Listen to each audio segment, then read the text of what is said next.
Okay. Today's daf is daf Tesvav, the 15th daf in Chagiga, really the 14th daf in Chagiga. Today's daf is so packed. We could spend so much time on it.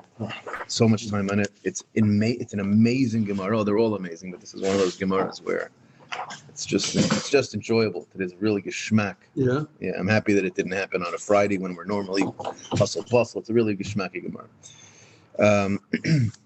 It's discussing things that are very, I don't want to say complicated, but they're similar to some of the ideas we've been discussing until now. Ma'aseh Midrashis, Ma'aseh Merkava, these are things that are very deep, but it's not really discussing the esoteric. Thank you. It's not actually discussing the deep ideas. It's discussing the people that try to engage with the deep ideas, which is a lot more relatable, I think, for us. So I think, let me just, I'm going to pick up from the bottom of Yadalat Amid Beis. With Tanur Rabbanan, we are 1, 2, 3, 4, 5, 6, 7, 8 lines from the bottom on Yadalat Amid Beis. 14. Ask him on B3. We have to have, like, in those conservative shuls or those old school shuls that have like a sign where the page number flips over. Yeah, I love that. Yeah. Tanur Rabbanan. Okay, Tanur Rabbanan. Arba'a nichnasu bepardes. B2. Yeah, famous Gemara. There were four that were nichnasu that went into the pardes. Pardes literally means the orchard or the garden, right? But it doesn't mean that they went to the Brooklyn Botanical Gardens. Okay, but pardes here, most Mefarshim understand it as a representation of Chachmas Hanister, Ma'aseh Merkava, Ma'aseh Bereishis. Basically means that on some level, either on a physical level, where they actually physically went into some sort of a physical garden in this world. Rashi says they did that through traveling through the atmospheric levels of the Rikiyas by using Shemos of Hashem, which have a way of somehow helping a person to achieve entering into these sort of Olamos HaElyonim, but as a physical reality. Tosfos argues that it was not that they physically went there, but that utilizing Shemos Hashem, it appeared to them as if they were in these worlds. Other Mefarshim have a little bit of a different formulation of it, but the general idea is that whether it was physical or not, is that they were engaged mystically and intellectually in facing the closest version of HaKadosh Baruch Hu that we have in this world on some level, the manifestation of HaKadosh Baruch Hu in this world. They entered Pardes. Pardes is oftentimes used as an acronym for the 4 levels of Torah learning. Pei is Pshat, Reish is Remez, Dalet is Drush, and Samach is Sod. You're talking about the simple understanding. Remez is a hint. Drash is learning, helping with an English word for drash. What would be a good English word for drash? Expounding. Exegesis. Exegesis is a good one. You don't know what it means. Yeah. Wow, that was powerful. What is that? That's where you get drusha from. Drusha? That's what Art Scroll did to us. They gave us these I don't words. know if it was I just happy with And it. then the Jesus is with a G. It's not Jesus. So Yeah, don't worry. but it's like Samach I and got Sin, worried so for a maybe minute. yes. Yeah, I know. Can't say that word. It says this. So, and the fourth one is the Samach Pardes. The Samach Yisod is the secrets. And again, these ideas we're going to discuss today, we're really only going to scratch of the surface. Yeah, we're really just touching on some basic things here. But Pardes, the understanding is that for a person to access Chachmas HaTorah, Chachmas HaChayim, there are 4 different levels, it seems, to access that. And if a person understands that what Pardes really is, when a person learns the Torah, what are they really doing? Yes, on the one level, they're reading words on a page. On another level, they're learning about the laws of a ox, chewing in your garden and what the laws of that are. But on a deeper level, what we're really experiencing on some level is Kiviyachol, the way HaKadosh Baruch Hu is. This is the expression of HaKadosh Baruch Hu's Metzias in the world. And the best way we could possibly attach to HaKadosh Baruch Hu is by living and walking and running and sleeping and eating and drinking in his mind, Kiviyachol. That's what learning Torah really is. Pardes are just the 4 different, let's call it levels, the 4 different entrances into and understanding that, and they function on all of these levels at the same time. So either way, And the English word paradise is related. Paradise, yeah, yes, that's correct. Paradise? Paradise comes from Paradise. Yeah. Wow. Really? Yeah, I sure. remember the restaurant in Brooklyn Not- Heights. They not- had a restaurant, Paradise. Not from the- It doesn't come from the Hebrew. It comes from the same language. that the- Beautiful. It was a fancy restaurant. Kosher restaurant? Yeah. Paradise. Okay, Paradise was cool. we can talk about the restaurant if you want, or we can. The steakhouse. Oh, yeah, you could- You want to talk about the restaurant? Talking about Paradise. Let me just pause. Let's hear about the restaurant. I'm not yelling. I'm curious. It sounds like a great restaurant. We'll talk about Shmuel Bernstein's afterward. After Shmuel Bernstein's, we'll talk about Essex on Coney. I know all of the places. You don't think I grew up as a Jew in New York? Bernstein's, a lot of people don't know Shmuel. Oh, you kidding? My parents, you know how many shidduchim my parents went on over there in Shmuel Bernstein's? The spare ribs at Shmuel Bernstein's? Oh, well. Okay, says the Gemara. So Pardes, they entered into the Pardes. And on a basic level, what we're going to see over here is that they were attempting to try to connect to HaKadosh Baruch Hu through understanding these deep types of, Kabbalah, whatever it is. Yeah. So, says the Gemara, 4 of them went in. The Eluhain, Ben Azai, Ben Zoima. Ben Zoima, you should know from the Haggadah. We discussed it a little bit yesterday. Acher, he's already called Acher over here. Acher's real name was Elisha ben Avuya. Okay, he's referred to as Acher, as we'll see what happened to him. Rabbi Akiva, and Rabbi Akiva went in. Amr Lahem Rabbi Akiva said to the other ones, it's almost as if Rabbi Akiva was like the tour guide in the Pardes over here. They went into the orchard. The implication here is they went in together. Whatever that means, that they went in together. Not that just these were 4 disparate individuals who went in, because Rabbi Akiva is speaking to them, and he's giving them almost like a warning. When you go in there, make your second left, not your third left. He's giving them like an eitzah, how to function inside the Pardes. He said, when you finally reach the pure marble stones. I'll just read the words for a second, yeah? Al toimru, don't say mayim. Don't say mayim. Don't say mayim twice. Wow. Mishum shenemar, like it says, doiver shkarim lo yikun leneged einai, that a person who speaks sheker cannot be established in front of me. Meaning there is no kiyum, there is no permanence to someone who speaks sheker. Now, what happened? We'll just explain what happened. Lies. So let's just first explain what actually happened. Ben Azai hitzitz. Ben Azai looked at Hashem, whatever that means, umes, and died, like it says in the pasuk. A person can't see Hashem and live. Now, it's not clear that it was a punishment. Many mefarshim speak out. It just means that mirov havasai in HaKadosh Baruch Hu, mirov ava of HaKadosh Baruch Hu in Ben Azai, he was taken. All of Akasav Omer, Yakar B'Einei Hashem Hamavsa. The Chasida of Yakar could either be read as Yakar, he's valuable. Could also mean it's heavy. Yakar B'Einei Hashem Hamavsa. The Chasida, difficult it is to Hashem in the eyes of God, the death of his Chasidim. And Ben Azai is referred to as a Chassid. So it seems clear here that although he died, it was not a punishment. It wasn't that he did something wrong. It was just that he didn't want to leave. Also, it doesn't have to be a punishment. It could just be a consequence. Meaning, human eyes can't see this and stay alive. That's not the same as a punishment. Right. So says the Gemara, Ben Zoima hits it v'nifka. He looked and he actually got injured. And saying your idea continues over here as well. It may not be a punishment. It's just simply, you look at the sun, your eyes go bad. Right. If you find honey, eat as much as you can. However, pentis be'enu, don't eat too much, only eat till you're satiated. Otherwise you'll throw up. Meaning the point is, there's a limit to what one can consume, right? And it seems that Ben Zoima was either not prepared to enter, or maybe he was prepared to enter, but by looking or by seeing, he wasn't able to, let's say, internalize the ideas, let's say, that he was experiencing, and it made him go slightly insane, or he lost his ability to think properly, however you explain what it means that he was nifka. The point is, so far, of the 3 people who went in, it doesn't seem like this was their intent of why they went into the Pardes. The 2 people so far. Acher, kitzet benetiyas. Literally, it means he cut the trees. We'll get to that in a second. Rabbi Akiva yatsa b'shalom. Rabbi Akiva was able to exit b'shalom. The implication is that Rabbi Akiva was able to leave and the other ones weren't. Meaning they all obviously did not go to the Pardes to end their life. They went into the Pardes to be able to connect to HaKadosh Baruch Hu. And they didn't know what they were going to experience when they were in there. Ben Azai, it seemed, connected to Hashem so much that he couldn't leave, didn't want to leave, so he was taken. Ben Zoma couldn't handle it and therefore went slightly insane. So when he left the Pardes, there was a long-term effect of that. Acher, it seems, we'll understand Koitzitz Benetios, he cut the trees, meaning to say he went off the derech. We'll explain exactly what the Koitzitz Benetios is in a second. And Rabbi Akiva was able to leave B'Shalom, which sort of makes sense. Rabbi Akiva was the one who had suggested for everyone. He had an eitzah of how to survive it and how to take out of the Pardes what one's supposed to take out of it, which was, he said, when you see the pure marble stones, don't say mayim mayim. So he was Rabbi Akiva Yotze B'Shalom.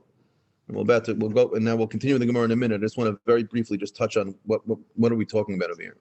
So there's many different pshatim over here. The Rishonim have a couple of different ways through it, but I just want to say one idea that I think is important to think about, and then as we go through the Gemara, I think it's just important to keep an eye on. So the idea over here is that on some level, all four people went in. The primary one that we're going to address on today's daf is Acher. Acher is the story of Elisha ben Avuya.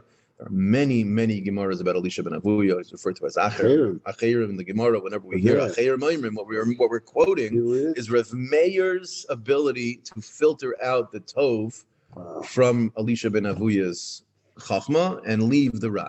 We'll see that on today's Gemara. So now, understanding the Acher and Rabbi Akiva and what was going on here, the Vilna Gaon explains. I mean, the way I understood what was written was that what Rabbi Akiva was saying to them was, when you get to that place that is Avnei Shayish Tahor, when you're getting to the stones that look so clear, and they're Shayish, Shin Yud Shin, Sheyesh, right? That are Yesh. That when you get to once you get to that final point where you're attempting to touch in what the reality of the world is, meaning you're touching where the Maisa Merkava and the Maisa Bracious are at its sort of purest attempt to try to reflect whatever the Mitzias HaVeirah is. Don't say Mayim, meaning there's Mayim Elyonim and there's Mayim Tachtonim. Mayim Elyonim represent Ruchnias, Mayim Tachtonim represent this world of the Aretz. Don't say Mayim. Don't disconnect the Elyonim from the Tachtonim. A person at that moment could be so overtaken with the spiritual as not being part of the physical that one could mistakenly be, and this is where the lashon of Acher's kotitz benetias is. He cut the tree from its roots. It's an analogy, it's a mashal for someone who disconnects what they see out here in the world from the spiritual reality that underpins it.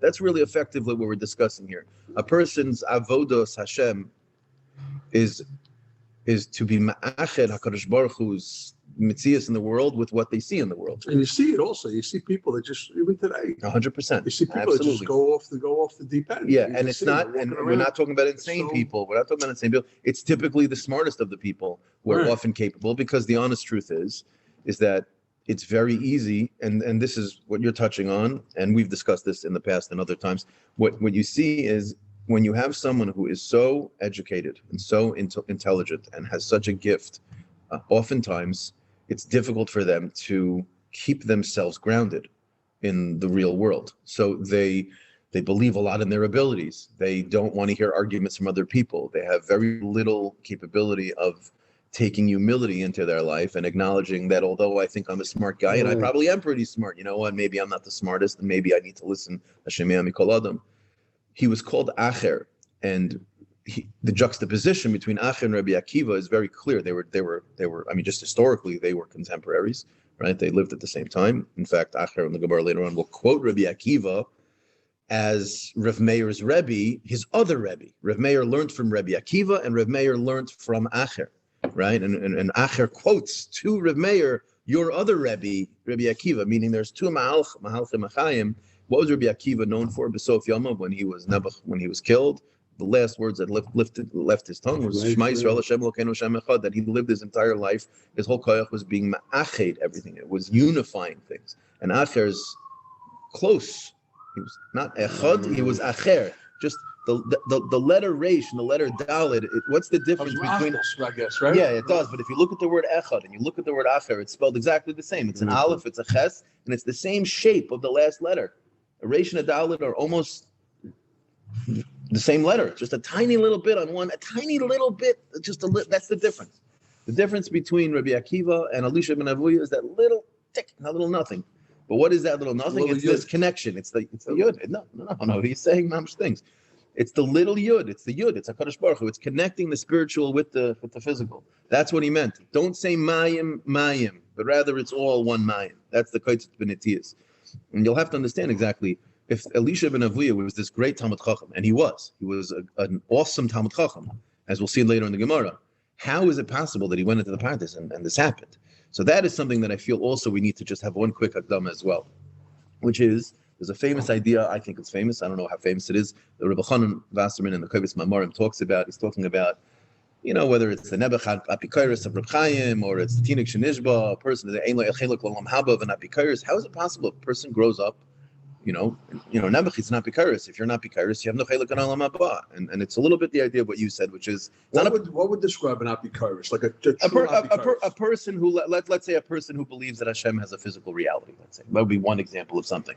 Let's say we're talking about someone who is a heretic, a person who has messed up a distorted understanding of the way our Masorah explains the way Hashem lives and runs the world. Or maybe an atheist, someone who just Pasha doesn't believe. No God. Right. But in our context, we're not talking about someone who doesn't believe. In our context, we're talking about Elisha ben Avuya who does believe. He does believe. It's clear that he engages with Torah. He was a big Talmud Chacham. He clearly acknowledges the Kadosh Baruch Hu. There clearly, on some level, was a tshuka to have a connection to Hashem. He went into the Pardes. No one goes into the Pardes just to look at this is not for fruit. This was to connect to Hashem. And on some level, when he went there, he was exposed. Something about Elisha ben Avuya, when they went in, there was something in him. My Rebbeim used to always say, whenever they would talk about marriage, they would always say, marriage is really no different than every other day of your life. It's just on the big stage. So if you are crap in the rest of your life, marriage is just going to expose your flaws. That's all it's going to do, because you've got a person every day you got to talk to. Most other days you get to ignore people. I don't have to talk to this person, I don't have to talk to that person, I don't have to deal with this. Oh, I don't like that, I'm just going to go over there. You don't get that. It's a house, and unless you build a huge house, and people do this. They build a house, I'll live on this side, you live on that side. But marriage that's what the Pardes was. The Pardes was an exposing element. It exposed where you had potential flaws. And Elisha ben Avuya went in with something. We'll see there's a Gemara, there's a Yerushalmi. The Yerushalmi talks about that Elisha ben Avuya, when his father, by his bris, the Talmidei Chachamim were sitting and learning Torah, and they saw the fire of the Torah that was coming up, like maybe they saw it by Yochanan ben Zakkai, whatever it was. Or who was it? Yonis ben Uziel, the fire of the Limud HaTorah, and he said, "Oh, I would love for my kid to grow up to be a Talmud Chacham, and maybe he could be like that." It was already a little bit of a bias or some sort of a lo lishma, some other personal, meaning he was disconnecting growth and aliyah towards Hashem and making it more about him, There was already a little bit of something that says that Elisha ben Avuya he was exposed to a tremendous amount of din. He would see various different Talmidei Chachamim that were treated horribly. The famous Gemara says in Yerushalmi also that he would once see, right? The Pasuk says that a person who is Mekayim the mitzvah of Kibud Aveim, he gets Arichas Yomim. A person who is Mekayim the mitzvah of Shiluach Hakan, sending the mother bird away, also gets Arichas Yomim. And he saw that there was a person who was listening to his father by going up on the ladder to go push the birds away. He's literally Mekayim all the mitzvahs of Arichas Yomim, and a snake came and bit him in that moment, and he died. And he's like, Zu Torah v'zu Schayr. This is the Torah. It says that it's going to have Arichas Yomim, a long life, and he goes and does the mitzvah because his father asked him to go do the thing to send away the mother's bird. He did all of the mitzvahs of living a long life, and he dies in that moment. I can't handle this Torah. This is not for me. That was the Elisha ben Avuya. Now it's hard to know, did that happen before? Did that happen after? The Pasha says it happened before. The Gemara over there is trying to explain a little bit, how did he go off the derech? What was the thing? He went into the Pardes. He wanted to connect to HaKadosh Baruch Hu, but if he had these things inside of him that he hadn't worked out, he jumped the gun a little bit. He really shouldn't have been going in. And when Rabbi Akiva said to him, don't say Mayim Mayim, don't disconnect it, he was already, so to speak, there. And as we'll see in the Gemara in a moment, a Baskol came out and told him something. You know what Baskol is? Baskol came, a heavenly voice came out and said something to him that is very difficult for us to explain, but let's get to the Gemara and then we'll explain it as we get there. Okay, a lot to cover. Says the Gemara. Why Mayim though? Okay. Mayim al yoinim and Mayim tachtonim. The upper waters and the lower waters of the Sheshis and Mebreshis. Hashem created the world, right? Baruch Elohim merachefes al pnei hamayim. The Spirit of God was hovering over the waters, and then it says on the second day, v'yavdel bein mayim lamayim. He split between the upper waters and the lower waters. The upper waters is the spirit, the lower waters is the physical. I'm going to go back to those. Do you mind? It's okay. Okay, says the Gemara. Okay, so those four of them went in and they all went out, and Rabbi Akiva came out b'shalom. Once we mentioned Ben Zayma, we're just going to say a couple of halachas from Ben Zayma. We're going to sort of go through it quickly, although it's very gishmak. Shalom as Ben Zayma. They asked Ben Zayma once, Mahu l'srusei kalba, are you allowed to castrate a dog? Now, why would you be allowed to castrate a dog? You can't castrate any animal, right? So why would I think a dog can be done? Gemara says Amar Lahem because it says Ba'artzchem loisasu, kol sheba'artzchem loisasu. He answers even a dog. Now, what's the havamina? What's the maskana? The havamina is that we know, although normally the halacha of castrating an animal is mentioned in nearby in the psukim by animals that are kosher for a carbon. So I might think that only animals that are okay for a carbon, those animals can't be castrated, whereas other animals that would be anyways not allowed to. Now, why a dog? Because we know there's something called a mechir kalef. If you exchange a sheep, let's say, which is kosher for a carbon with a dog, the halacha is that sheep now becomes also to bring up as a carbon. It's halacha and tzayra. So you might think that this animal could be castrated. Kamash Malani says no, you can't. Fine. It says Gemara Sholos ben Zayma. They asked ben Zayma, Besula she'ibra. What if you have a virgin who became pregnant? Virgin became pregnant. This sounds a little bit like you were mentioning before, like the beginning of a conversation with a Christian, yeah? So, Mahu l'kohen gadol. So what's the halacha? Is she allowed to marry a kohen gadol or not? Meaning, the example that we'll discuss here is, let's say you have a kohen gadol who married this woman who said she's a basula. And the first night, kachava, there was blood. She was a basula. But 2 months later, she gives birth to a baby. Clearly not his. So we're saying that Matthias is possible. So, Mahu l'kohen gadol. Do we say that she obviously had bia with someone? How is her basulam? How is her hymen intact? We'll see that there's apparently a technique that you can have bia, you can have relations with a woman, and somehow you have the GPS coordinates to get around the hymen. That's how they did it. The Shmuel, Hataya, and Ksubis, we'll get to it. Yeah. Or no, we're not chayshish for that, and therefore, how are you going to explain it? You'll have to come with some other unlikely scenario of how she became pregnant. There was a turkey baster. She got in vitro fertilization. There was a who knows? She was in a bath, and the bath came. We have to explain it. Now, if it's the first possibility, then she's usher because she had sex, and if she had bia with another man, then she's not a basula in halacha, and the kohen gadol would be usher to marry her. It's a mitzvah say that he has to marry a basula. He has divorced her. He would have to divorce her in this situation. Or do we say no? We're going to assume that she didn't have bia, that she became pregnant through this alternate sort of reality, like maybe in a bath or some sort of in vitro fertilization. And their times would have been, difficult, but the idea behind it was possible. In which case, then she'd be muteris, and they'd be allowed to stay. Michai shina l'dishmuel. Do we concern ourselves with the possibility of Shmuel? The Amar Shmuel. What did Shmuel say? Ani yochel ani liboil kama be'ilois beloidam. I'm able to have many instances of bia with a woman and not make a besula bleed. And again, this is called hatoya. It's an actual technique. It's discussed in the Gemara Ksubas. Shmuel had the ability. Don't ask me where he got the ability. Maybe it's been Messiah. There's many questions you can ask on it. But for our Gemara now, we're going to sort of put a cork in the questions around the technique and focus a little bit more on the question. The question is, do we say that she's asura because she's no longer a besula? Or no, she's a besula and she's muteris. So yachal ani level kama v'ilas b'leidam. Odilma no, the Shmuel lo shchicha. And if Shmuel's lo shchicha, then that means how did she become pregnant?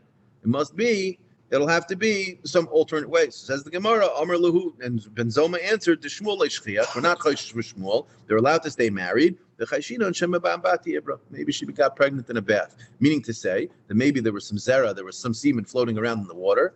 How it got there, that's another conversation. But the point is, she's in a bath. The semen are able to get inside of her, and she gets pregnant. Yeah, sure. Yeah.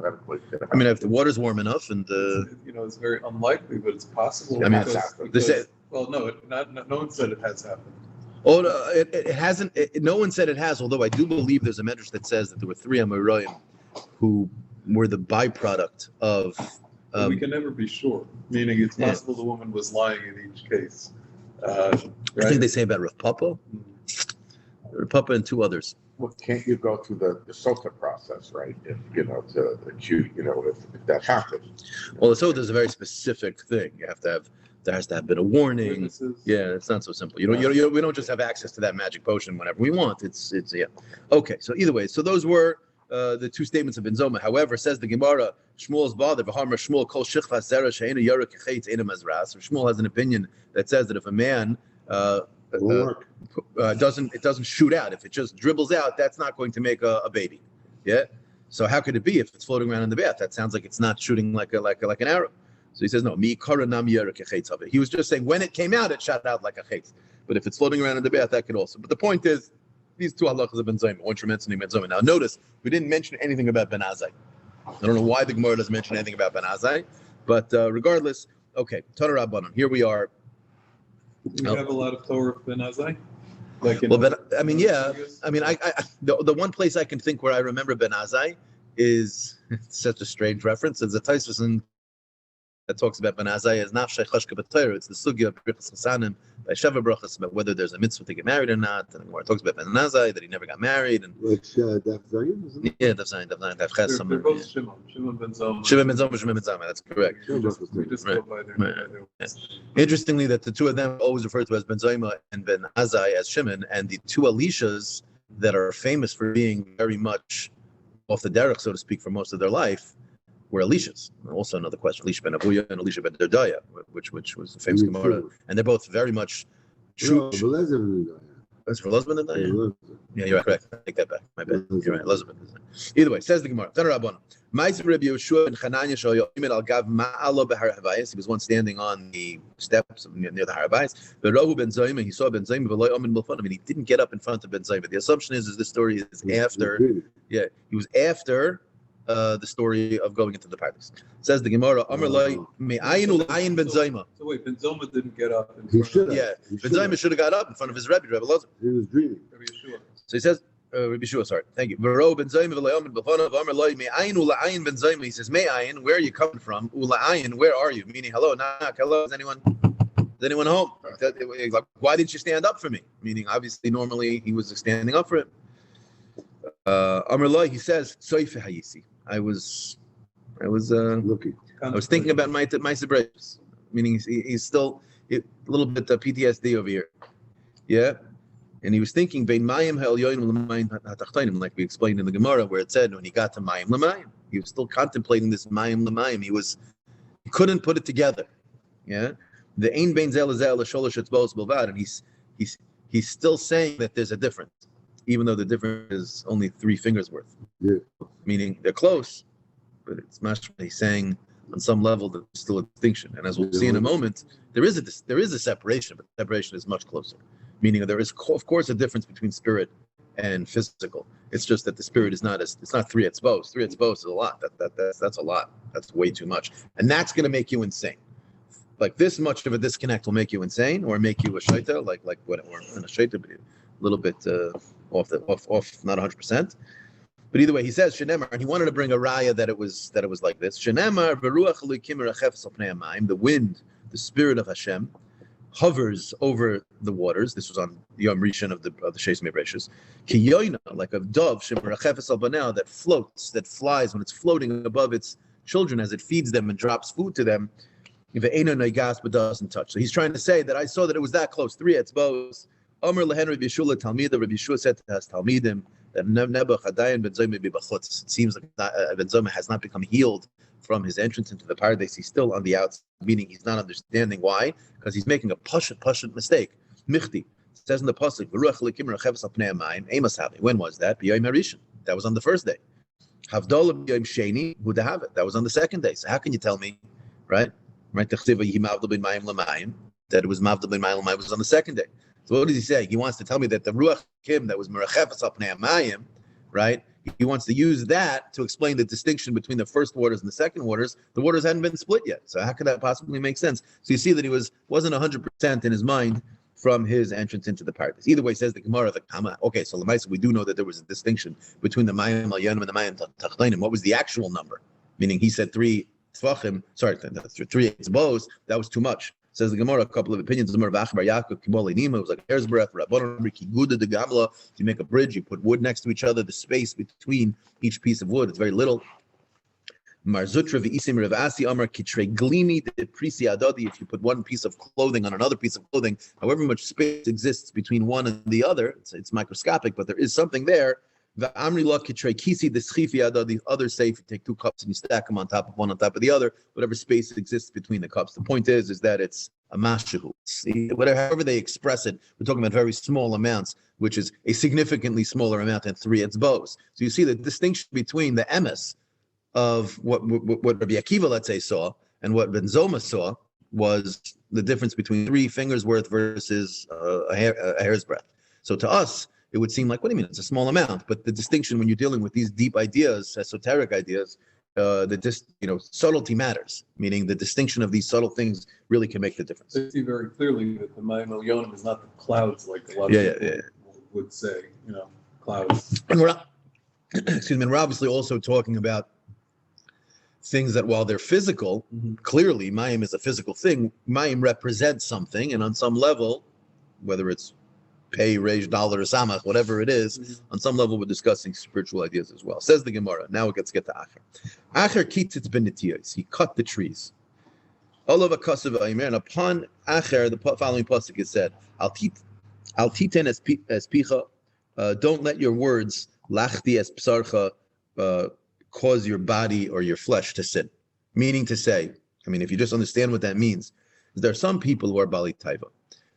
A Bal Taiva, what's goyrim him to do things is he has a Yetzer Hara. I like that woman. I want that food. I want to sleep. I'm a Bal Taiva. I'm a physical person. Then there are some people who their Taiva isn't physical. Their Taiva is intellectual. And it's hard for us to wrap our head around because today we don't live in a world that really thinks this way. But if you can't, try to wrap your head around what it must have been like living during the real throes of the Haskalah, during the times when we were living in a very closed world, closed in the sense that it was an insular world. We were in the Beis Medrash. We knew one thing, what the Torah tells us. And all of a sudden, science is starting to break out. And all of a sudden, people out there in the world it's very exciting for Bachrim to leave yeshiva. You hear so many stories of Bachrim who would be in various different yeshivas throughout Germany and Austria, and even in Poland, in different parts of Europe, where they would go to yeshiva in the morning, and then at night they'd sneak out to be able to go listen to the lectures over there, or on Shabbos after shul and yeshiva, they would daven, they'd eat lunch, and then everyone goes take a nap, and they would go off to take a cab to go over, well, not cab, to get on a horse to go over, and because they were so interested in these new ideas, stuff that to us nowadays you get on Wikipedia, but to them was unbelievable new ideas I had never heard. We can't wrap our head around it because I don't think for most people the taiva of an intellectual pursuit is really not there. Most days nowadays, most rebbeim will say, don't go to college because we're nervous you're going to meet a guy. Back in the day, the reason not to go to college was because we're nervous that your mind is going to be poisoned with apikorsus. It's ideas that are, and we're nervous you're not going to have a klita for it. That's what our Gemara is discussing. Elisha ben Avuya, Acher, was not some little person. He was a big person, a person who had a tremendous desire to understand Hashem, to understand. Now, was it completely connected to Ruchnius? No, there was something missing. He seemed to dismiss the spiritual part of his intellectual pursuit, which is in and of itself something that, again, it's hard for us to imagine. You're going to sit and read this archaic book and you don't care about God? Come on, it almost seems foolish to most people nowadays. But the reality is that there are many people like that, unfortunately, who pursue an academic version of whether it's Torah or it's just life in general, and they're kotzitz benetiyos. You have many scientists, unbelievable geniuses, who are literally swimming in the world of HaKadosh Baruch Hu's creation, and not only do they not see the Yad Hashem in it, but they actively see the anti-Yad Hashem. To them, everything is, what do you mean? That's Teva, it's Metzias, and so again, this idea of al titein es picha, don't let your mouth, meaning don't let the words, don't let your ideas cause lahachti es besorcha, cause besorcha, your flesh to sin. Don't let your ideas do it. Meaning that's what happened to Acher. So, but listen to Chaim Presby, Dr. Chaim Presby. Do you know that name? No, yes. I'm surprised you don't know that name because he's a scientist, but a frum guy. He didn't grow up frum. He works for like Bell Labs. He has like so many patents under his name. He's a genius beyond genius. And I heard him speak at various Shabbatons. He's just so interesting. And his colleagues, other scientists, they go crazy for him because he's proving the Torah from his world. Yeah. So like other scientists, they don't like him. He's a scientist himself. He's great, by the way. If you ever look him up, I'll check him out. Yeah, Herman Presby. He goes by Chaim Presby now, and he's super interesting man. I'll tell you like this: the moment we get into a quote unquote pitching match with whose people are smarter, we lose the argument. Not because our people aren't smarter than their people. Einstein was smart, wasn't from. Maybe didn't believe, not clear whether he did or he didn't. Right? Once we're going down the road of the Rogachover go, and I'll put the Rogachover go. don't go down that road. Whether it's today's geniuses or it's yesteryear's geniuses. If intelligence is the only thing, if it's the only thing, it's an important thing. It's an incredibly important thing. But meaning, if we were all a nation of fools, we would all be, this would be a foolish endeavor. Meaning, that's what this Gemara is talking about. The Gemara is combining the heart with the mind. The kotetz benetios, whatever analogy you want to use, we're talking about disconnecting the spirit from the intellectual pursuit. Yes, a person should open up a science book and read it and understand that a person should go out into nature and to experience things, whether it's seeing the neflois habayre in a lab or it's seeing it on a mountain. But a person has to, like the Rambam talks about in the beginning of his Sodei HaTorah, I believe, where he talks about how Avodah Zarah came about, was basically at first they saw the neflois habayre, the sun, the moon, the stars, and then eventually they forgot that HaKadosh Baruch Hu was the one who put the sun, the moon, and the stars. They looked at the sun, the moon, and the stars, and they're like, oh, it's a similar idea nowadays. I've heard from Jordan Peterson, talks about this a lot. He says he himself is not necessarily an observant person on any level, and he may not even be a believer, but he believes in the value of having a religious system, because you cannot divorce the ethics and morals of society from the reason why those ethics and morals exist. Just because you believe that God doesn't exist doesn't mean that to those who do believe he exists, the ethical system that's put in place in the world, you're benefiting from it whether you like it or not, right? Meaning you may say, oh, yeah, it wasn't God, but the reason why you think murder is bad, which by the way, does not exist in nature. Lions don't have a problem with murder, right? Animals don't have a problem murdering, butchering other animals, sometimes for food, sometimes for fun, right? Meaning it's not something that is logical to not kill. Killing is a very logical thing. Taking is a very logical thing. I'm stronger than you. I'm going to take it. And we do on some level do this even. Yeah, what's going on now? Yeah, it's called the olam gvar. Whoever's stronger is going to win. That is a very logical pursuit. It's the specific idea of somehow taking that urge to want to dominate when you can. Meaning, you don't get credit for not stealing if you work at Home Depot and everyone's watching your every move. You get credit for stealing when you're the manager of the bank and no one's going to check to see what you do with the money, and you don't do it. That's when you get credit, right? Meaning that's what this is. It's disconnecting the ruchnius from the gashmius. A person has to acknowledge that in pursuing whatever it is, whether it's pursuing understanding science or it's pursuing Torah, a person has to. See, that's actually the crazy thing. It's very easy to have this conversation for someone who, let's say, goes and becomes a physics professor or whatever it is, or is a researcher or whatever it is. But this actually happens in Torah, which is really the scariest thing. When a person opens up a Gemara, opens up a Chumash, and even if their intent isn't bad, but there's a mahalach of Torah that is connecting to Hashem, you're allowed to question, but it has to all be with the understanding that there's HaKadosh Baruch Hu, and I want to come close to him. And that's a hard thing to do. Right? It says every time we learn the Gemara, it says, Amar Rachmana. Hashem says, it says in the Gemara, we refer to Hashem as Rachman. Zok the Gemara really is Zok Hashem. Hashem says, another line of what Hashem says, another line. If a person disconnects those two things, you end up with Achi, you get the Kaitis Benitias. Let's cover some ground in the Gemara. Oh, interesting. It says the Gemara. And so this is the pasuk. Al titen es pichal achtes psarcha. So Maihi, what exactly happened? What was the thing that happened in the paradise that pushed Acher to go from Elisha ben Avuya to Acher? Chaza metatron. He saw an angel, the angel Matat. He saw the angel Metatron. He was an angel. What exactly Metatron did? Not 100%. The isyavale reshusa lemesav lemichtav zachvasa di Yisrael. He was given permission to sit. It seems to be sat on a throne of some type. He was able to sit and count the schusim of Klal Yisrael, and it looked like, to a certain extent, to Acher, like he was on par with Hashem, like he was able to sit up there. As in the Star itself, he was the minister of the world. There we go, whatever that means. Omer, he said to himself, this is what Acher concluded. Gemira, you notice, whenever someone wants to go off the derech, they're very smart about how they do it. They don't just leave. The ones who just leave we're able to dismiss very easily. But the smart ones, they couch it in minei ubei, meaning they couch it in terms where it's like, even according to you, what I'm doing makes sense. What does he say? Gemira, there's a halacha l'Moshe Sinai. We all knew, we learned that what the lamala, that the malachim lo yahav lo yeshiva, you don't have sitting. Lo tachris, there's no competition amongst the angels. V'lo ayir, if they don't have necks because they have four-sided heads. Yeah. V'lo ifui, they don't tire. There's no fatigue. Right. And what do I see over here? I see this angel metatara in is sitting. So which one is it? Meaning we're going to learn Mitzvah Hashem 2,700 daf and shas. We're going to have on every daf 1 to 1,000 questions like I have a stira. I saw a comment the other day on a YouTube video. Someone was talking about how the video they were talking about how they no longer believe in HaKadosh Baruch Hu or in their version of God because the Bible's got so many contradictions. And I'm sitting there in my head thinking, like, how many minutes, seconds did you spend on actually trying to solve the contradiction?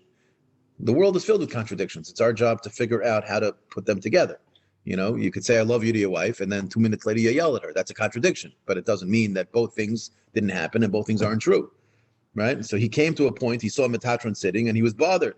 This sounds like a fluff. This is not a real argument. What kind of argument is this? He saw an angel sitting, and he says, "But I thought angels don't sit." Therefore, what did he say? Must be there's two gods. Must be there's two powers that are in control. And this is what set him off the derech. I mean, what I'm about to say isn't 100% the Pashup Shad in the Gemara, but to me, reading this, it's very clear to me that this doesn't scare me. I mean, if I was Zocha to be up in the paradise and I would see this, I'd say, all right, let's figure out like what's going on over here. Immediately he sees the Metatron sitting, and he said, "But I thought angels can't sit." I mean, this almost sounds like a childish kasha from like a 10th grade kid who's looking to. So this was the idea of the Kavitz Mamarim that I was going to start with. The Kavitz Mamarim says he's discussing people who go off the derech, people who never grew up. Tinok Shnishba, Tinok Shnishba. What does that mean? A child who was captive from the time he was a baby, so he never was able to grow up with a proper education. So when he died, he goes to Shemayim and he says, "What do you want from me? I couldn't do mitzvahs, but no one ever introduced me to these ideas." And so, although a Tinok Shnishba may not be punished, but they don't get en lechelek l'olam haba if he grows up with the wrong ideas. If an apikaris is an apikaris, how is that possible? Rabbi Chanan says that it is mandated upon every human being who walks the world to come close to Hashem. The Bria is there for you, and Hashem created us all with the mechanism to be able to look into the Bria, to look into the world and see Hashem. Even us on this Madrega, at this, maybe not on the level of Avraham Avinu, but to come to a Hakara, to come to an awareness that there's a HaKadosh Baruch Hu, that Hashem exists. And therefore, even a Tinok Shenishba, who doesn't have that awareness, can be, so to speak, held accountable for that. Because he should have questioned, and he's held accountable for that. To a certain extent, the idea behind that is that if you find someone who has a good argument for going off the derech, Rabbi Chanan explains over there, he says, oftentimes, in fact, he wanted to say all the time. So how is it possible that so many people are able to not conclude that HaKadosh Baruch Hu exists? He says, Taiva. It's very obvious. The Yitzhar is there to make a person want to chase this or want to chase that. Like I said the other day about Rabbi David Orlovsky was asked by a certain person about one of the guys who was asking him all these. He says he came over with some philosophical question, and he says, "Oh, what's her name?" Because the reality is that oftentimes we want to live a life free. We want to be free of restriction. And so it's not easy to walk around saying, "I'm a bum. You don't want to hear the I'm a bum. I don't want to keep the Torah." It's much easier to dismiss the Torah. How do I dismiss the Torah? I can't just dismiss it. Rabbi Bloomstein's a chashuv person. He holds the Torah. Rabbi Akiva was a chashuv person. He holds the Torah. I got to be a smart person. I got to find a smart person. I got to find a scientist. I got to go on YouTube and I got to find what's the guy over there? The famous atheist. I got to go speak to Dawkins. I got to ask Dawkins. You explain to me like, don't worry. I have an authority to rely on now. I'm good to go. Richard Dawkins. He was a famous atheist, infamous, whatever. So the point is of this idea is that even Acher over here, this is what we would yeshiva used to call a klutz kasha. This is not a kasha. You saw an angel was sitting, and but I thought angels don't sit. This is like asking, can God create a rock so heavy that he can't lift it? Childish things that people say. You're playing armchair philosopher, and you're using that armchair philosophy to sort of find an excuse to go off. And look what it says. Afkul Metatron. In that moment, they kicked Metatron out. Why? Because Metatron was it seems, the reason why Acher went off. Umachyu Shisen Pulsa Denura. They hit him with 60 sticks of fire. Amarle, my timer. Why? Why didn't you get up in order to avoid Acher's mistake? Right, so look what it says. He was given permission to remove all of the schusim, all of the merits of acher. Yotzis a baskol. This is the line over here, the punchline over here. Yotzis a baskol. A heavenly voice went out v'amr and said, "Shuvu banim shayvivim. My children return, chutz me'acher, except acher," which seems on the surface to be saying that acher was told you can't do tshuva. That's the simple understanding of what's going on over here.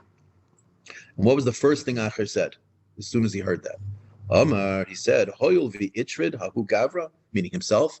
Once this person is kicked out, mehahu alma, from that world, leipuk lishani b'hai alma, let me go enjoy the world. Now, I don't know about you, but if someone, imagine a man is married and he gets divorced, or his wife divorces him. If the first thing he does is to go run to Las Vegas, that tells me that from the entire time while he was married, he wanted to be in Vegas. And this divorce was just, okay, now he can go. Up until now, I couldn't go because I was married. The second the divorce happened, now he can go. That tells you that every day of the marriage he wanted to go. Just, okay, what do you want? I'm not a bad guy. I'm going to stick to the rules. So I'm married. What is it saying over here? Acher went into the paradise, saw the Metatron sitting, said, "Oh, this is a problem for me. Therefore, maybe this Beis Rishuyos." He heard a baskol. All of a sudden, a baskol comes out and says, "You Acher, you'll never be able to do tshuva. I can't do tshuva. Good, I'm out." What's the first thing he does? Well, once I'm not going to have anything from this world, leipak l'shani b'hayam, let himself. The Gemara in Yerushalmi goes through all of the different things that he would do and how much he chased Haiva and chased other things. To me, the whole story is a difficult story, but I don't believe that when it says Shuv banim shoyvivim chutz me'acher, I think the chutz me'acher he heard. I think the Shuv banim shoyvivim was the baskol saying, "Acher, you could do tshuva. You still have a way out." He should have fell on his face. He heard chutz me'acher. He should have fell on his face. Of course, in that moment he should have done tshuva. Yeah, but what did he hear? He heard the following. He heard, "You can come back, my children." He heard chutz me'acher. He was such a balgai. He was so interested in following his taiva that he heard, "I'm the exception. Tshuva's for everyone except me." You hear this. People say this. I can't change. I can't change. I'm who I am. Leave me alone. Good luck. Go to a shul that is set in their ways and tell them they have to stop talking. Or tell them they can't drink by the kiddush. Or tell them that they're supposed to give money to support Torah. Rabbi, there's the door. Have a nice day, right? I can't change. That's what Acher is saying. Chutz me'acher, right? I heard another idea, beautiful idea of this line also. Shuvu banim shovivim, my children, you can do tshuva, chutz me'acher. How? By getting rid of the acher. Get rid of that part of you that is acher, that is on the other side, that is chasing the wrong thing. Different acher. But the point is they're all circulating around the same idea. That's probably why you're not supposed to talk bad about yourself, even. Yeah, sure. Yeah, no, 100%. You wind up saying things that you know. Who knows where it leads? Yeah, 100%. But that's the idea over here, I think. I mean, that's the way I understood it as I'm reading through it. What's happening over here in the paradise is that Acher, this was like a perfect opportunity for Elisha ben Avuya to go do what he wanted, and now he has the permission slip of, well, what do you want from me? I went into the paradise, and a baskol came out and said, Chutz me'acher, and you'll see he keeps on quoting it to Rav Meir. When Rav Meir tries to get him to go back, he says, "What do you mean? There was a baskol. I have a baskol." It's like the N-word. They say, "No, I have a friend who's a Schwarzi. He gave me a paper, says I can say it. I have a paper. I'm allowed to do it. Leave me alone. I can do it. I have a baskol. Baskol said, Chutz me'acher. I'm the exception. I'm unique." Says the Gemara Weiler. Let's see. Yeah. What was the first thing he did? I mean, again, you see it's clear from the Gemara that I think what I'm saying is true. So Hoyel v'itrid I got who alma leipuk lahana b'hai alma. I want to go enjoy myself in this world. Nofak, he went out. Achel etar b'sor, he went off the derek. Nofak ashkach zayni, found the harlot. Tova, and he says, "I want to have a beer with you." Amrle, she said to him, "What do you mean? V'lava Elisha ben Avuyat? Aren't you that gadol hadar, that Elisha ben Avuya, that big Talmud Chacham I see hanging out with Rameir and Rabbi Akiva and all these chashuv people? You're coming over here down on this street? This isn't where you belong. You guys never turn down this street." Immediately, what did he do? Akar Pugla mi mishra b'Shabbos. He pulled out a radish on Shabbos, meaning he literally went and did a brazen act of Chil Shabbos. Av Malacha. An Av Malacha on Shabbos, v'yavla, and gave to her Amra, and she said, Acherhu. oh, this must be Acher, meaning you're not Elisha ben Avuya. This is Acher, almost like a split personality over here. There's an Elisha ben Avuya who doesn't belong over here, and then there's this Acher, this part of you that, this is the part that it was saying, Shuv b'adam shoyv b'chutzmah, get rid of the Acher, get rid of this, and that's when he got his name. He was Acher, he's always referred as the other. Again, he is the non-Echad. So on the one hand, there was an intellectual pursuit to try to connect to Hashem, but it seems that attempt to connect to Kadosh Baruch Hu, to understand, that understanding was Shalol Lishma, like the Gemara in Yerushalmi says, that his father wanted him to be Chashiv. I mean, there was something missing. Taiva is so great. And we'll see, the taiva is so great that it means that at that moment when he went to try to do it, there was already a big pegam, there was already a big flaw. We'll see it on the base. Says the Gemara Weiler. Shol Acher es Reb Meir la'acher sheyotz l'tar b'sra. This was after Acher went off the derech. He asked his Talmud Reb Meir Amalei. He said, "My what does it say in the pasuk? Gam ezel umazeh aselikim, that this and this Hashem made. Zel umazeh. This good English word for umas. I don't know. Corresponding. Thank you. Amalei. He said, Kol mashabara Kadosh Baruch Hu bara kenegdai. Kadosh Baruch Hu created things similarly. Meaning bara harim, he created mountains. Bara gvos, he created hills. Bara Yomi, he created seas. Bara Naharos, he created rivers. That was how Reb Meir responded to him. But what Acher said back to him was, Amar le Rabbi Akiva, Rabech le Amar Kach. Your other Rebbe, Rabbi Akiva, didn't say that. Ela bara tzadikim, bara rishayim. Bara Gan Eden, bara Gehenim. Kol echad ve'echad yesh le beis chalakim. Echad beGan Eden, everyone has two chalakim. You get a chelik in Gan Eden, the echad beGehenim, and everyone gets a chelik in Gehenim. Zocha tzaddik, if the tzaddik is zocha, if he merits, not al chelko, he gets to keep his chelik in Gan Eden. Vechelik chaveirei beGan Eden, and the chelik of his friend, who's the Rasha, he gets his chelik in Gan Eden. Nischayev Rasha, if the Rasha is Nischayev, is not al chelko vechelik chaveirei beGehenim. Again, what's being said over here? Just the conversation, the dialogue between Rav Meir and Acher. Acher asks Rav Meir, what's pshat in this pasuk? And Rav Meir's answer is that everything Hashem makes is good. Kol ovid rachmana l'tav ovid. There's rivers and there's seas. You know, there's this version of water, there's that version of water, but it's all water. It's all the same. There's mountains and there's hills. There's some higher, some lower, but they're all the same. He says, your Rebbe Akiva, meaning your Rebbe, the one who's the Echad Rebbe, he didn't learn like that. He says there's good and there's bad. There's tzaddik in Russia, and he said, meaning what he was saying was, I'm one of the Rishayim. I have no chelik. Leave me alone. Stop bothering me. It's good that there's good people that do bad. Bad people do good, and those bad people are bad people, and I'm one of those bad people. Yeah, I learned Torah. Yeah, I did these things, but in the end of the day, I'm not from your chevra. This implies a little bit that Rav Meir is whitewashing what Rabbi Akiva said. So I'm not going to say it in full force because I don't want to hurt you. A little bit, maybe. Yeah. Could be. Amar Rav Meshashi, what was the pasuk? My kra that he used to say this idea. Gabi tzadikim ksiv, meaning this idea that Rabbi Akiva was darshaning. Now, it's not that the drasha of Rabbi Akiva was incorrect. It's just that it seemed that Acher was sort of creating like a dystopian version of it to try to use it to convince Rameir that he was okay living this alternate life. So he says the pasuk, Gabi tzadikim ksiv l'chein ba'artzam Mishnah yiroshu. Mishnah is a lashon of double. Gabi Rishayim Ksivu Mishneh Shivar and Shavreim, they will surely be destroyed doubly. The point is that both you get two chalakim in Gan Eden and one in Gehenna. Shol Acher es Rameir la'acher sheyatzel l'tar b'sra. Another scenario, another story of Rameir interacting with Acher. Ma'idach say, what does it mean when the pasuk says lo yer kana zahav uschuchis, that chachma there is no equal to it. Gold and glass don't equal the chachma. Utmurasa klepaz, and you cannot exchange it for fine gold. What does it mean? Amar Lai. So Rameir responded, Elu divrei Torah, shekashin leknosen kikli zahavu klipaz. It's very difficult to acquire it, like acquiring gold. V'nochin la'avdan. It's very easy to lose it, kikli zchuches, because like glass. He was sort of giving him a little musar. He was trying to tell Acher, you learn so much Torah, you're throwing it away so easily. Don't do that. Amar le Acher said back to him, Rabbi Akiva, Rabcha, your Rebbe, Rabbi Akiva, loy amar kach. He didn't understand the pasuk that way. Elamak lizav ukli schuches, just like gold and glass. Afal pisha nishbaru yesh lehem takana. There's a way to fix them. Af Talmud Chacham afal pisha sarach yesh le takana. He has a way to go back. This is what Acher was saying to Reb Meir. He was referencing this idea that a Talmud Chacham can come back. So it's a little strange. He himself is Acher. Why? So Amar Lai, in that moment, Rameir chapped on to this drush and he said, okay, so you too also can come back. Meaning it's almost as if Acher's response was him sort of reaching out and saying, despite the way I'm living, I know I can come back. Even though, meaning I think what's being referenced here is a little bit the idea we mentioned earlier.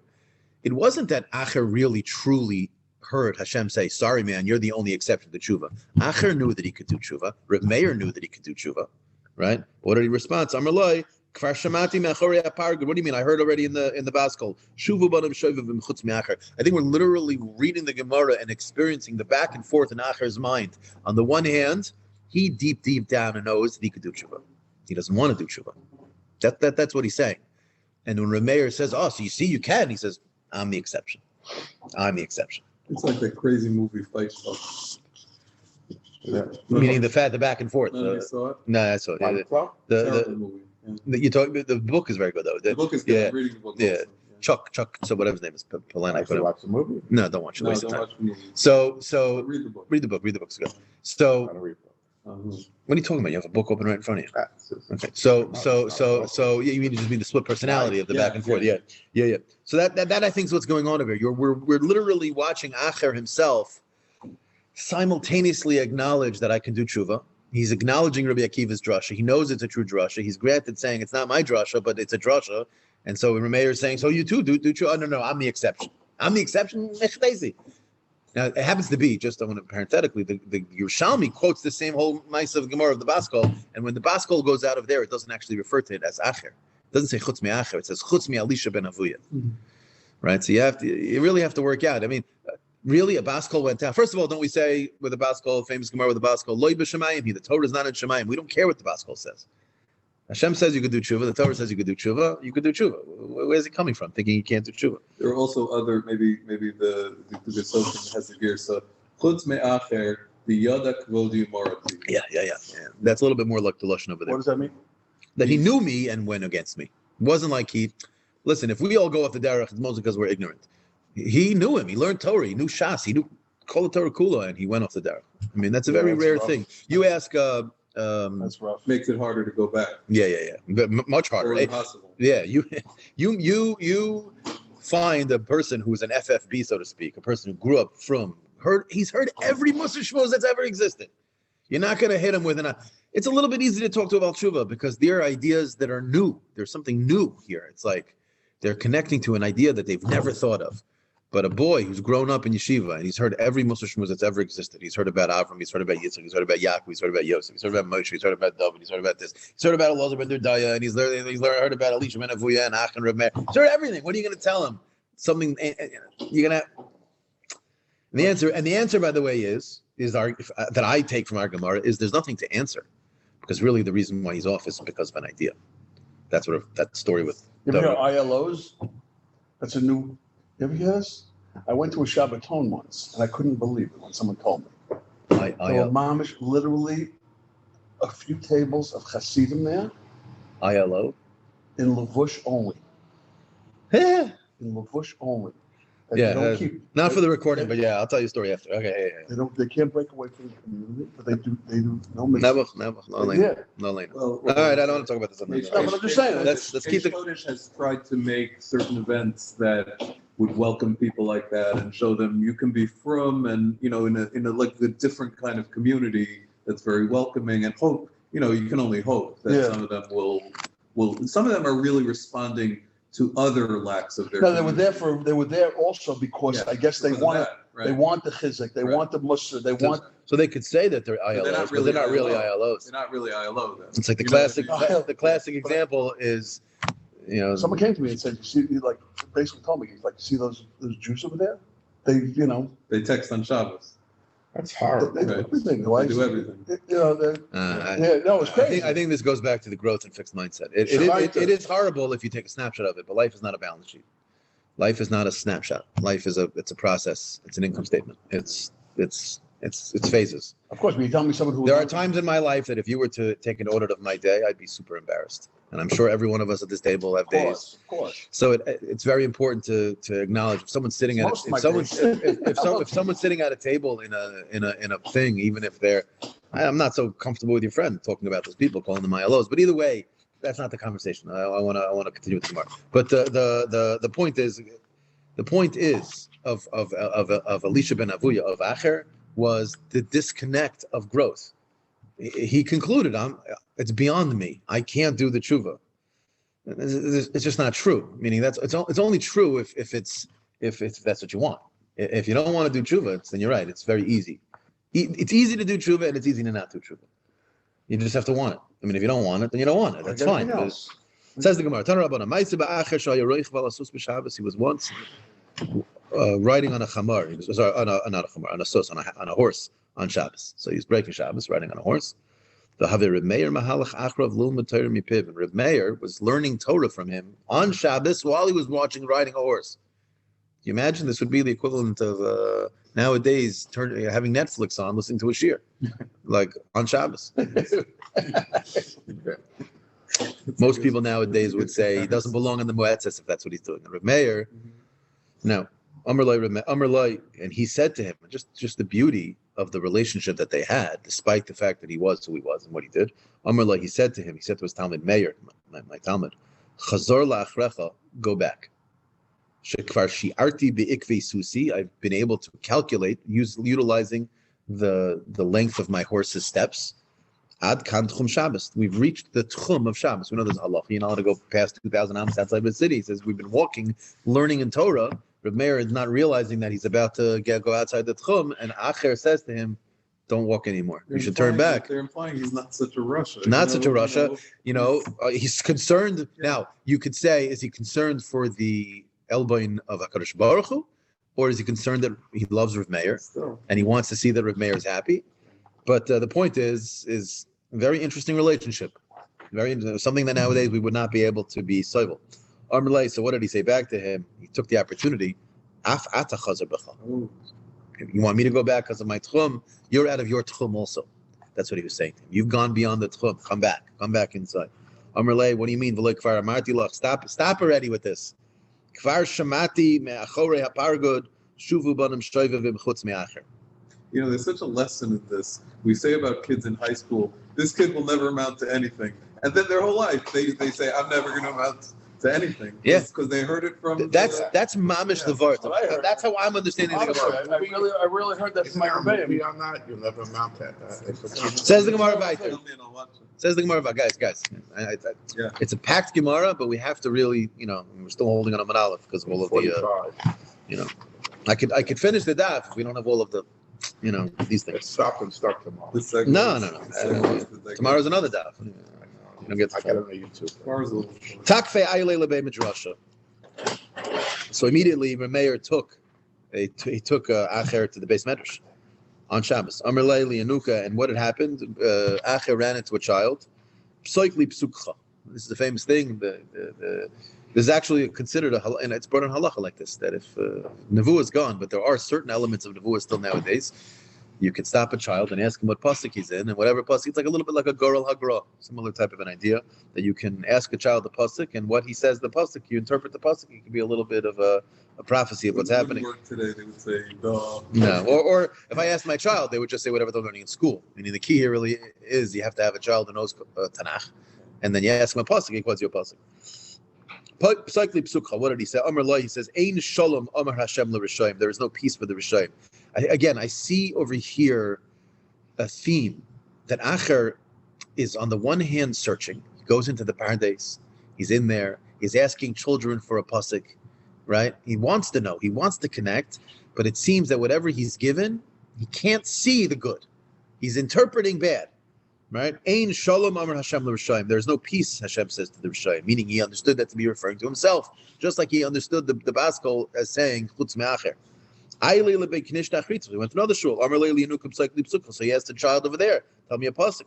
He says, if you clean yourself with detergent or whatever, the tarbilach bayris, and you use a lot of soap, Nechtam avonech lefanai. Hashem says, your stain of your averas will still be in front of me. Meaning, again, he was hearing the same words, chutz me'acher. He went to another shul, another bisman. He went to another child. He says in the pasuk, "Ve'at shedud, you spoiled one.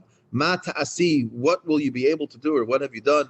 Kisil b'shishani, you're wearing red scarlet. Ki sa'adi adezov, ki sikri befuch inayech, he wearing makeup, l'shov tisyafi. It's referring to, I think, to a Zainov here. It's in Yirmiyahu, was comparing Klal Yisrael to like a Zaina. That a Zaina, you're trying to like make yourself look pretty again, so that people will be attracted to you. Klal Yisrael, you're doing the same thing, and it's a waste of time. It's not going to change anything. Meaning, again, he took it to mean that that he himself cannot come back. And again, you'll notice the way he was going to try, the way he's reading it is that the actions you'll do, the mitzvahs you'll do, that's going to be the way you make yourself pretty again. These seems like external things. It's true for Bali Tshuva today also, that some of them see that we do have negatives in our community, and some of them just focus on those negatives and then run away. Happens from birth people too. Right. Yeah. And again, a lot of times they'll hang it on that. And that's a lot of times also, when people will say, what is it? Don't hate the player, hate the game, right? It's the same thing. Don't hate the people, hate. You gotta justify in your mind why you're doing certain things, So you look for it. Look, I spent a lot of years after my mitzvah, I ran for the hills, and I looked for every reason not to do anything. Like as human beings, we're programmed to not be able to function with the cognitive dissonance of the way we act versus how we think. So the reason why you do the self-esteem thing also. I think that's a mistake. I hear that. I disagree with that. I think that is 40 years of psychology stooping an idea down to our throats where we think it's self-esteem. I think that's narishkeit. I think that there are plenty of people who have very low self-esteem who accomplish great things, and there are plenty of people who have great confidence who accomplish nothing. I think it's significantly more about being sincere and authentic. A person can have very low self-esteem. You ask any entrepreneur what the feeling of feeling like a phony. They feel like they don't really deserve their success, and they're still successful. I mean, I hear why you say that. I think that's a little bit of, not you per se. I think in general, I think the self-esteem thing is a cop-out. I think it's maybe on some level, but no, it's a cop-out. It's 100% a cop-out. If you told you're bad, you're not going to amount to anything. Like people here. So then why doesn't HaKadosh Baruch Hu just take you from the world in that moment? If it's a real thing, then you have no purpose. It's a mistake. It's exactly what's going on in this Gemara. It's Elisha ben Avuya saying, I'm different. I'm unique. I'm special. I can't be fixed because my mommy did such and such. It's a complete narishkeit. I think it's complete. It's exactly what holds people back. Yeah. They say, what do you want from me? I'm poor. I'll never be rich. What do you want from me? My mom did this. My father did that. I get it. It's true. And on some level, it might explain why a person acts something. I'm not saying it's zero, but it's. I think it's a mistake for us to walk around. It could be an excuse. It's literally exactly. It could be an excuse for your shortcomings in life. Yeah, I have low self-esteem, and you can't fix low self-esteem. I know people who are incredibly successful, 60, 70, 80-year-old men, very successful in finance and relationships, and they have very low self-esteem. Yeah, of course. I have low self-esteem. Just because a person talks with a lot of confidence doesn't mean they don't have. I mean, it's. The self-esteem movement is whatever. I'm not a psychologist. Not that every psychologist knows what they're talking about, but yeah. Either way, that's not so much the conversation here, but that's what it's saying over here. In general, the theme that we're discussing here is: are you committed to what you believe, or are you looking for an excuse to not have to work? Well, if you're looking for an excuse to not have to work, it's not that hard to figure it out. You can come up with a lot of excuses. Some of them can be grandiose, like Achers, that the Baskel came out from Shemayim and said, no, you know. And other than, like the rest of us, much more subtle. It's like, well, I'm big boned. I'm never going to be thin. I don't have the head for that, so I'll never be this. And God didn't give me that. It's narishkeit. The line I heard from a very chashuv person once said to me, he says, and again, this may be an excuse, but he says, do you have hands? Yeah. Do you have legs? Yeah. You have a brain? Yeah. So there's nothing you can't do. I mean, yeah, maybe you can't dunk a basketball. Fine. But like, are you a shaita? I mean, and there are plenty of people who, by the way, are quasi-shotas who have no legs and no feet who do accomplish things. So even that, it's all stories. It says in Gemara Weiler, he went into many shuls. He went to 13 different base midrashim. Kulu paskele ki hai gavna, and they all basically told him psukim of hopelessness, right? And again, my point is that the hopelessness was in him. The psukim were not truly, it's like dreams. He interpreted it the way he wanted to interpret it because he wants to continue living the way he wanted to live. The Delta Oracle. Yeah. Lebasra. In the last case, Amarle Psukli Psukha Amarle Ularasha Amar Elokim, and to the evil one, Hashem said, Malachol Esaper Chuki, who are you to even speak the words or tell the stories of my Torah? V'chulu, meaning the point is that you shouldn't even be learning Torah, you're worthless. Ahu Yanuka have a Megamgin Belishne. That Yanuka he had a speech impediment of some type. Ishtama, and so Elisha ben Avuya heard Kimad Amarle Ul Elisha Amar Elikim. Because the pasuk says Ulu Rasha Amar Elokim, but maybe he was stumbled through his words a little bit, and again, this was another example. I think another version of Elisha finding interpretive license to conclude what he wanted to conclude. Meaning, the kid said the pasuk maybe with a little bit of a stutter, but he didn't say the words Ula Elisha. But Elisha heard that. Acher heard that because he wanted to hear that because he wanted to be able to walk out b'shalom and say, "Leave me alone. Let me go eat my Burger King." He was not interested in this. Igad Amri, another, I lost the spot here. Igad Amri, Skina Havibahadeh, at that moment, when he heard this from the child, he had a knife in his hand, Ukare, and he tore him or tore it. The Ben Yoda says it tore it. Tore the child apart. That's the way most explain. The Ben Yoda says he didn't do it. He says what he did was he tore the Megillah that the kid was reading the psukim from. V'shadri l'tleiser be'knishti. That's a nicer version. Yeah. But only one person says it because it's so not. Yeah, so not shot in the Gemara. It's very similar to feel like a shpigiva, where it's probably a conscious echo of that. They cut up the body, sent it all around, but he's doing it in a terrible way. Right. I mean, that's just similar to the idea of what you find by Yiftach with his daughter. Like, did he actually? Right. Was it just in a cabin in the woods? You don't like to say that people do these things. Which sounds more like the first Mahalach, because the Ikad Amri's mashma that had I had a knife, I would have done such a thing. And these stories are being told hundreds of years later. They're telling a story of what happened, but it's not like they will remember what happened, because they wouldn't have had a dispute about whether he cut up the kid or just said, I would have cut up the kid. Right. You're saying it's hard to imagine that either he did or he didn't. Yeah, we would know. Meaning, right. For a few decades, they knew. Right. But hundreds of years later, they didn't. Okay, either way. When he died, Amri, they were saying in Shemayim, he shouldn't be able to go into Din. He shouldn't go into Gehenna, and the reason he shouldn't go into Gehenna, we'll see in a second. But he shouldn't go into Olam Haba, shouldn't go into Gan Eden. So where is he? Purgatory? What are they? Well, we'll see at the end of the Gemara. Loy Meidan L'Daineh Mishum Da'asik B'Raisa. His Esek HaTorah should keep him from going into Gehenna. He shouldn't go to Olam Haba Mishum Dechata because of all the Chatoim he did. Amar of Meir, what do you mean? Mutav de L'Daineh V'Leisi L'Alma Da'asi. Better that he should go to Gehenna and then follow that up with going to Gan Eden. And Masai Amos, and when I die, Rameir says, I will get him out of Gehenna and bring him into Gan Eden, and you will see a sign of it by seeing that smoke will rise from his burial plot.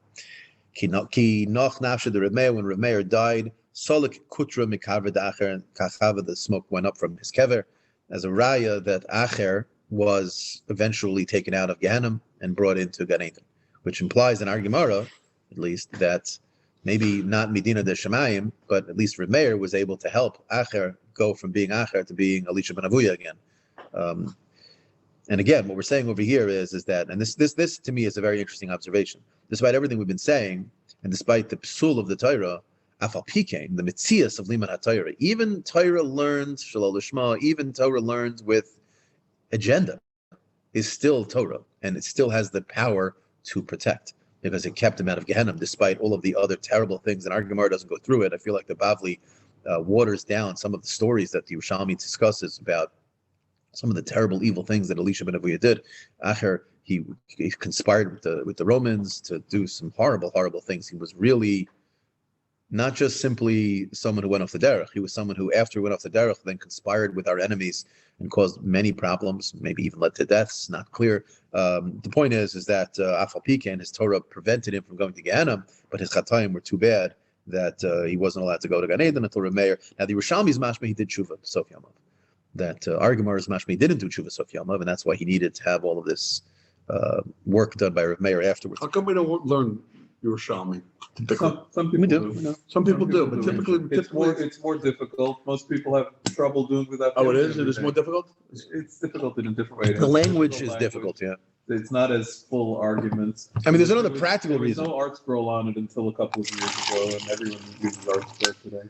I remember even before the translations, people learned Yerushalmi less for a practical reason, which Right. was the Bavli was later. The Bavli was put together after the Yerushalmi, and in And it's halacha, what our that's yeah, halacha is yeah. based on. And halacha is based on the Bavli. So because of that, there are some things in Chazal that, or in our history, where older is better.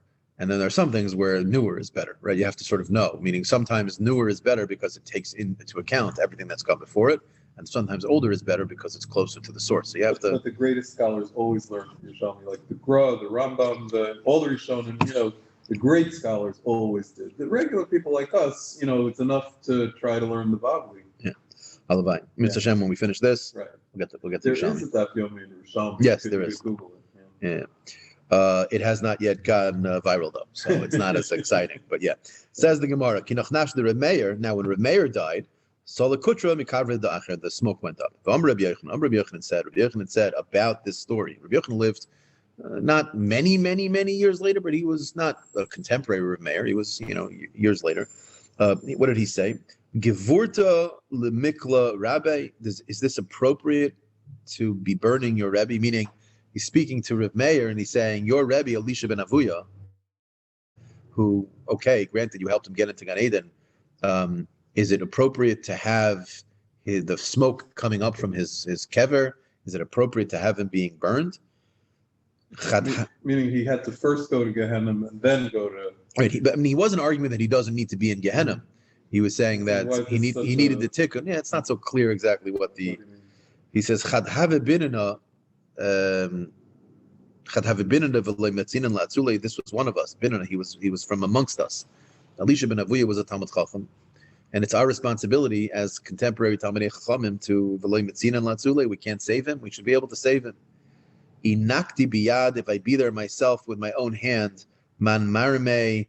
Leiman, no one would be able to take him from me. Meaning, I'll be able to save him. Meaning, you, Rav Meir, you were able to get him into Gehenna in order to cleanse him to be able to eventually head to Gan Eden. It's mashma from Rabbi Yochanan that he was saying that it's mashma that the length of time that he was in Gehenna was much longer. It seems a little unfair because Rav Meir did do a lot when he was alive. We see all the stories how he was trying. It's possible had it not been for Rav Meir, Elisha ben Avuya would have went completely and finished. Yeah. Right. Says the Gemara, Omar, Rabbi Yochanan said, Masayom almost when he dies, Ve'ech ba'ashen mikvara, I will make the smoke stop. Fine. Pasach Aleh, who Sabdana, and at that moment, one of the eulogizers, like we learned about them in the previous Masechta. No, not Tiny Sam, Cotton. Yeah, right. Afilu Shomer HaPesach, even the one who watches over the door, Lo Yomad Lefanecha Rabbeinu, you, Rabbi Yochanan, were able to get past the one who watches over Gehenna and get past them because you were able to sneak out Elisha ben Avuya and bring him into Gan Eden. Okay. Bito shel Acher Asi l'kamed the Rebbe. The daughter of Acher went in front of Rebbe. She was poor. Amrle, she said to him, Rebbe Parnaseini, I need Parnasa. Amrle, he said to her, Bas Miat, who are you? Amrle, she said to him, Bito shel Acher Ani, I'm the daughter of Acher. Amrle, Adayin Yesh Mizayulam. Is there anything left of Acher in this world? Is there a lot left? I'm just out of one. Yeah, it's a little bit. Yeah. V'hoksiv. And the pasuk says, "Lo ninloi v'lo nechem me'imoi v'ein srid b'megurav." I'll see you later. Have a great day. Thank you. Yeah, 100%. My pleasure. Yeah, the Gemara is packed. I mean, it's hard to fit this. Yeah, in. no, it's Lo ninloi v'lo nechem be'amai. I think be'imoi be'amai. V'ein srid b'megurav, meaning there's no children left over. So that's the pasuk. Amrullah, she said back to him, "Zachal l'tayrasai, give me parnasa, please." Remember his Torah, the al tiskar ma'asav, and don't look at his ma'asim. Meaning, the phraseology here is very poignant. Meaning, she was saying, right? What's the gdoila? What does the Gemara say? What's greater, limud or ma'isa? Gemara says, why is Talmud greater? Because it's mivili de ma'isa, meaning it's both. Meaning, learning is greater because it brings to ma'isa. She's saying, look at his Torah, don't look at his ma'asim. Miyad yarda eish, and in that moment a fire came down, v'sichsacha safsalo shel Rebbe, and it burned the couch or the chair or the bench of Rebbe. Bacha v'amar Rebbe, in that moment started crying. What the person who are not great, disparaging, right? Mhm. And this is the way the HaKadosh Baruch Hu protects those who learn Torah. Person learns Torah and then lives the way Acher lived, and he's protected, or the fire comes out for him like this. The mishtabchin ba lachas kama v'kama, how great will it be for those who are actually learning Torah and doing the mitzvahs the proper way. So it seems the daughter won out in this argument. Yeah. Rameir heichi gamar Torah mipumid Acher. Ask the Gemara the obvious question: how is Rameir allowed to, or how could he learn Torah from Acher? What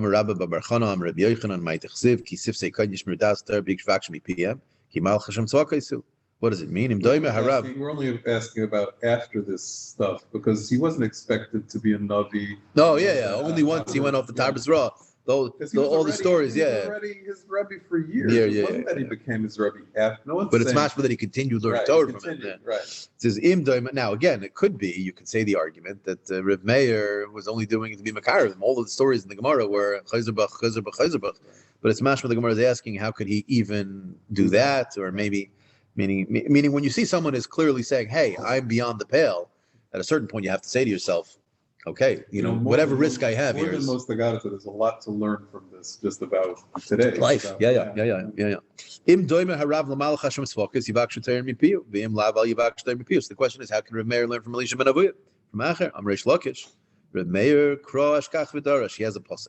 Hot oznecha. Pay attention. Put your ears. Lay your ears down. V'shama and hear divrei chachamim. The words of the chachamim, even those chachamim that are not necessarily the tzaddikim.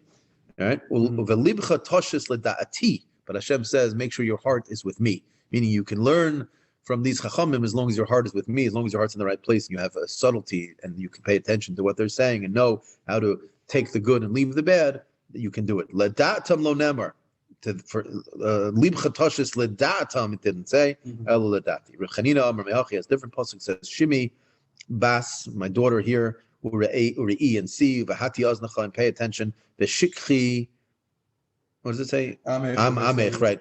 Forget your nation, Ubeis Avicha, in the house of your father, meaning to say that the implication is if you pay attention, you'll be able to discard the bad that you'll find in your home or you'll find in your nation, and you'll pay attention to me, and you'll be fine.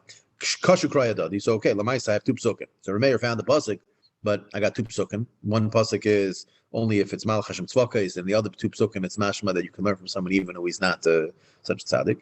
Like Kasha, Habigadol, Habikatan, which simple pshat is when you talk about an older person and a younger person. Gadol Katan here could also mean qualitatively, meaning the person who himself has the subtlety, has the, to use the lashon of the Mishnah, right? What does the Mishnah say? He's a chacham u'mevin midaita. A person like that can learn Ma'aseh Bereishis, Ma'aseh Merkava, because he knows how to understand the subtle differences, Mevin Davar Mitoch Davar. But if a person's a katan, he's katnos, he's mayach is katan. He doesn't have the capability of archavas adas. That person is going to not be able to learn from someone like that because they won't be able to distinguish between the things they say that are true, the things that they say that are not. Right. They won't be able to distinguish between their behavior versus what they say. How do you filter it? Right. I know that we're taught in yeshiva. You look at your rebbeim, you treat them like basically mimic whatever they do. That's not necessarily the case. On the other hand, we always talk about how what was it? Who was it? It was the Talmud of Rav who was under his bed, or right? But this is exactly why some books that I consider very beneficial, I don't recommend my son to read because I don't think he's not ready for it. Not ready for it. Yeah. Again, it goes back to what I was saying earlier about intelligence versus there's intelligence and then there's das. Right. Das is a different thing. Right. You can have chokhmah, you can have even bina. We talked yesterday. The navon is maybe davar mitoch davar, and it wasn't so clear in that sugya. But there are midrashim. I was looking around. There are midrashim that treat a chacham as greater than a navon in some cases, and it seems to be the same issue as Sinai and Oker Harim. That the Sinai knows a lot. The navon, if he doesn't know a lot, it's a little dangerous to be very dangerous without the knowledge. Yeah. It goes to the same question with the great scientists. If they're starting with wrong premises and wrong facts, like just the premise that there's no God, you'll never get the right anything, no matter how smart you are, because you're starting with a false premise. Yeah. Especially when the idea that you're discussing is something that does not follow from a cause and effect, Right. meaning in ideas. Right. It's not a logical linear. Yeah, thank you. Either way, says the Gemara, Ki Asa Ravdimi Amar. He said, Amri ben Marava. They say in Eretz Yisrael, Rav Meir Achal Tachla. He would eat the flesh of a date, Veshada Shichla Livra, and he would throw the seeds out. Same like we mentioned earlier, he would be able to do bayra properly. Darish Rava Maidach. What does it mean? And the pasuk says, Al Ginas Egois Yiradati. The garden of nuts I went down. Lirois be'ive hanachal, to see the plants of the nachal. What does it mean? Leman lama nimshul talmud chacham le'egais, as I was referring to before about nuts. Why is the talmud chacham referred to like an egais? Loim l'chama egais ze'af apisha maluchlach betita b'tzaya. Ein masha b'soicha nimas, just like the hard shell of the nut keeps the disgusting items from getting into the nut. Af talmud chacham. The tire that's inside of him isn't the muscle and the nimshli are a little bit strange, because typically with a nut, the reason why you don't get inside is because the nut's shell keeps it from the fruit that's on the inside. And here we seem to be saying that what's protecting is not the Torah. What's protecting the Torah is something else. So it's not clear exactly what the muscle and the nimshli here is. But the point is that the Torah is inside him. His body is what was sarah, but the Torah was never sarah. Meaning the outside took the pounding, but it wasn't able to access him. Eshkechei Rabba Bar Shila Elyo. Rabba Bar Shila, ran into Elyo Hanavi. Amarle, he said to him, "My Ka'avid Hakadosh Baruch Hu." What is Hakadosh Baruch Hu doing? Amarle, Ka'amar Shmaitzami Pumayu Dekula Rabban, and he's chazering over all of the Torah, all the rabbis throughout the generations learned. Umipuma de Rameir like Kamar, but he's not chazering the Torah of Rameir. Amarle Amai. He says Mishum de Ka'amar Shmaitzami Puma de Acher, because he was learning Torah from Acher, which was a problem. Amarle Amai. But why is that a problem? Rameir Rimain Matzah. He found the Rimain. So we have nuts, we have Rimain, we have dates. But in all the scenarios, it's the same mashal. Toichai achol klipasai zarak. He threw out the bad and he kept the good. He did the right thing. Amarle, he says, you're right. Taka, you know what? Maybe 100% right. Let me go fix what's going on. Amarle, hashtag Amar. Now HaKadosh Baruch Hu says, Meir b'ni oimer, my son Meir says, Bizman shadam mitzdayer, shchina ma'aloshon omeres. Whenever the person is in tsar, the shchina of HaKadosh Baruch Hu says, it speaks, Kalni miroshi, Kalni mizroi.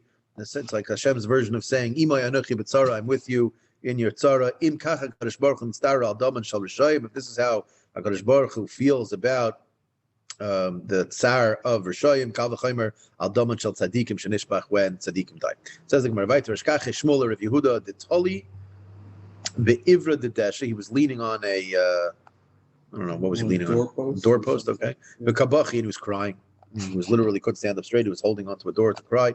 Armalei Shinana, he said, my Talmud, my Rav Yehuda, my long-toothed one, right? My Shinana, my kabachis, why are you crying? He says to him, what do you mean? Armalei Mizutrimai dechasav b'hu Rabbanan. Is it a small thing that the Rabbanan say, or they say about the Rabbanan?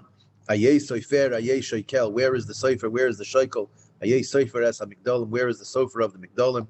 Meaning to say, ayei sofer is shahayu soifrim kol oisiyos shebetayra.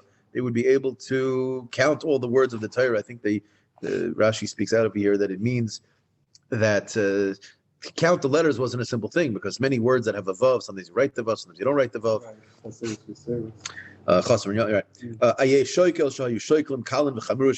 They were able to make kal v'chomers, meaning very easy to make a kal v'chomer. What's I provide you with? Which one's kal and which one's chomer? It's to understand where the kal is and where the chomer is. That's really the difficulty. Ayei sefer es hamigdalim. What is this? Shahayu shoyin gimel meos. Los about gimel meos halachas b'migdal haperech ba'avir. Many pshatim as to what migdal haperech ba'avir is. It's talking about oil and tuma. It's talking about the migdal, the Tower of Bavel, all the different pshatim of here. Rashi brings a couple of them.